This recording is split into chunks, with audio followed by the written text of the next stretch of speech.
everybody. I'm Rachel Ngom from she'smakinganimpact.com, and today I'm answering your question. This comes from Hillary Milliam, and she says, I'm struggling deciding what content goes where. What belongs on Instagram, what belongs on a blog, what belongs in a Facebook group, etc. Really good question. What I do is I have one core piece of content and then I tend to break it down and kind of spread it out all over the place. So one blog post could end up being chunked down into 5 Instagram posts or 5 Facebook posts, right? Or you can put it on Twitter, or obviously it's going on Pinterest, obviously. But the main key is you could put the same content everywhere. The main key is to speak in the actual language that is being used on that platform. So on Facebook, we use different terminology than we would say on Instagram, right? So on Instagram would be like double tap and check out the link in my bio.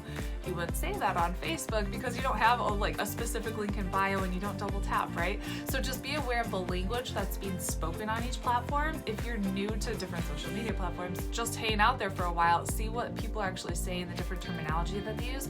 It tends to be different on all these other platforms, but you could absolutely repurpose one piece of content on all these platforms as long as you're speaking that one specific language there.